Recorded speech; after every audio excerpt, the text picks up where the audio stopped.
আমাদের কোম্পানির এই গাড়িটা ফেসে গেছে, সেজন্য সেটা তোলার জন্য আমরা যাইতেছি।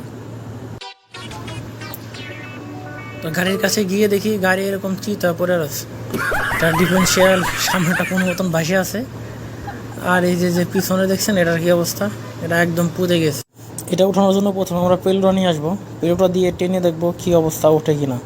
আসুন শুরু করি। পেলোটা দিয়ে টানাটানি করার জন্য এই যে বিভিন্ন ধরনের সাঙ্গাল, তারপরে ওয়্যার টয়ার আনা হয়েছে। এখন পেলোটা এখানে প্লেস করে তারপরে দেখি টানাটানি করি, সাথে থাকুন। আর বিভিন্ন ধরনের ছোটো গাড়ি আছে, যেমন অটো বা ইজি বাইক, এগুলোর জন্য আমাদের একটু কাজ করা একটু অসুবিধা হচ্ছে, কেননা মাঝে মাঝে তাদেরকে মানে আটকায় রেখে কাজ করা হচ্ছে, আবার সাইডে দিয়ে কাজ করা হচ্ছে, সেজন্য একটু মাঝে মাঝে মানে একটু প্রবলেমটা হচ্ছিল। সো অবশেষে আমরা এটা লাগানো ট্রাই করছি, এখন এটা দিয়ে টান দিয়ে দেখব কী অবস্থা হয়। এটা লাগানো প্রায় কমপ্লিট, এখন এটা দিয়ে টান দেবো। অপারেটর উপরে উঠতেছে, মনে করেন যে বিসমিল্লাহ বলে দেও জোরে টান, কিন্তু কোনোভাবেই কোনো কাজ হচ্ছে না। অনেক পইতে গেছে তো, আর লোড গাড়ি, সেজন্য এটা উঠানো যাচ্ছে না।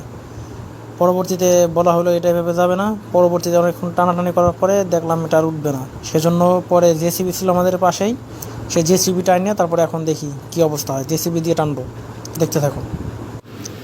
পরবর্তীতে এই লোড গাড়িটি আনলোড করতে চাইছিলাম, কিন্তু আপনার আনলোড হচ্ছিল না। উপরে যে তার আছে তারে বাজে যাচ্ছিলো, তার কারণে আনলোড হচ্ছিল না। পরবর্তীতে আমাদের জেসিবি বানাই লাগলো। পরবর্তীতে এখন জেসিবি নিয়ে আসছি, জেসিবি দিয়ে এটার বডিতে যা মাটি ছিল সবগুলো আনলোড করার চেষ্টা করা হচ্ছে।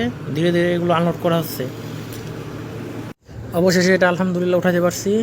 ওই জেসিবি দিয়ে পিছনে উঁচা করছিল, আর এই পেলোটা যে টান দিছিল, পরবর্তীতে এটা উঠছে, কিন্তু এটা ভিডিও করতে পারি নাই, কারণ এখানে অনেক জ্যাম জট ছিল, তো সেজন্য ভিডিওটা করতে পারি নাই, সিঙ্গেল দেওয়া লাগছিল। ধন্যবাদ সবাইকে ভিডিওটা দেখার জন্য।